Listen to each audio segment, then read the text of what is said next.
Paper leak ना हो, इसके लिए कठोर जो कानून है वो बनाया जाएगा ताकि दोषियों को जल्द से जल्द सजा मिले। प्रधानमंत्री ने कहा कि कैबिनेट के साथ इसके प्रावधानों पर चर्चा हुई है और कल भी अपने कैबिनेट के साथियों के साथ मैं इस पर चर्चा करूंगा। इसके बाद जो बिल है वो सोमवार को सदन के सामने रखा जाएगा। और अब ये सवाल है कि कैबिनेट में आज इस मुद्दे पर चर्चा होने के बाद क्या विपक्ष चाहेगा कि इस पर चर्चा हो, क्योंकि एक तरफ जहां सरकार ये कह रही है कि हम चर्चा के लिए तैयार हैं, तो विपक्ष कह रहा है कि पहले धर्मेंद्र प्रधान का इस्तीफा होना चाहिए, उसके बाद ही कोई बातचीत हो सकती है। मेरे सहयोगी भास्कर मिश्रा भी जुड़ चुके हैं। भास्कर, आज प्रधानमंत्री का पहले ट्वीट और अब रात होते होते वीडियो संदेश जिसमें प्रधानमंत्री ने आश्वासन भी दिया है कि कड़े कानून भी बनाए जाएंगे, फास्ट ट्रैक कोर्ट का गठन भी हो गया है, जज की नियुक्ति भी कर दी गई है। क्या जानकारी आपके पास?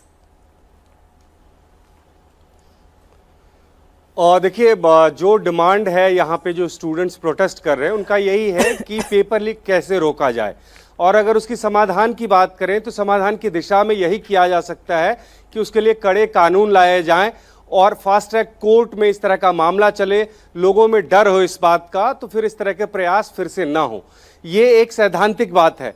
लेकिन अब देखना यह है कि जो प्रदर्शनकारी हैं वो इस बात को मान रहे हैं या नहीं मान रहे हैं।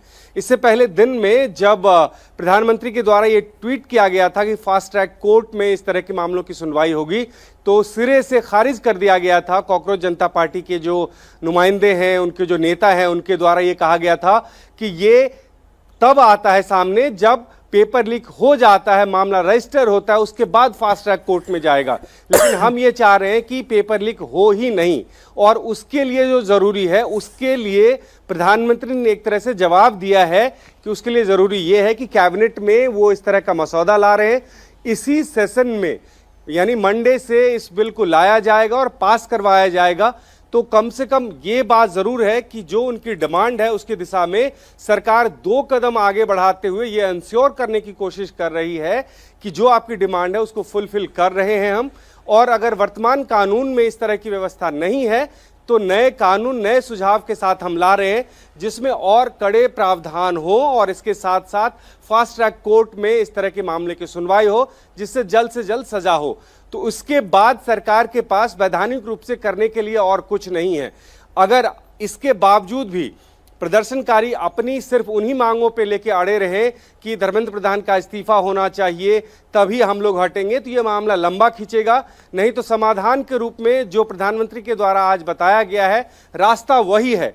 कल को अगर कोई सरकार का शिक्षा मंत्री इस्तीफा देता है तो उसके बावजूद भी सरकार को कानून बनाना पड़ेगा इसमें, और उस कानून के जरिए ही इस तरह के प्रयास अगर जब कभी भी भविष्य में होंगे तो उनको सजा दिलाई जा सकेगी। वो अगर सरकार पहले ही ऑफर कर रही है तो मेरे हिसाब से अब सोचना पड़ेगा जो प्रदर्शन कर रहे हैं लोग उनको भी कि जिस बात को लेकर वो प्रदर्शन कर रहे हैं, सरकार अगर 2 कदम आगे बढ़ते हुए पार्लियामेंट में नए बिल लाने की कोशिश कर रही है जिसमें कड़े प्रावधान हो तो शायद उनको मानना चाहिए ये बात। तो ये अब पूरी तरह से इस बात में निर्भर है कि तमाम विरोधी पार्टी के जो नेता हैं वो इस बात को कैसे लेते हैं। कारण यह आंदोलन अब सिर्फ छात्रों का नहीं रहा है, तमाम पॉलिटिकल पार्टी के लोग इसको हवा दे रहे हैं, सपोर्ट कर रहे हैं, और वो कैसे मानेंगे वो एक बड़ी बात है।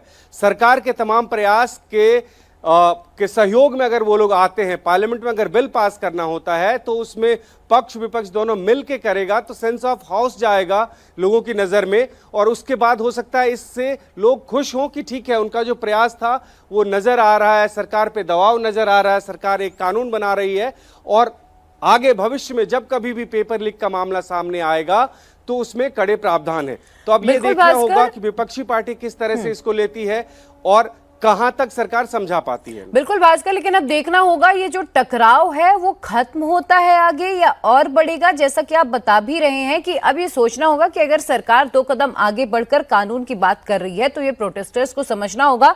और भास्कर, हमने देखा भी है जब भी पेपर लीक में किसी की गिरफ्तारी हुई है, जब तक केस चल रहा है, मामला चल रहा है, आधी सजा काट चुके होते हैं और उसके बाद 1-2 साल बाद जमानत में आसानी से वो बाहर आ जाते हैं। और इसीलिए शायद एक जो डर है वो बैठा नहीं और कानून लाने की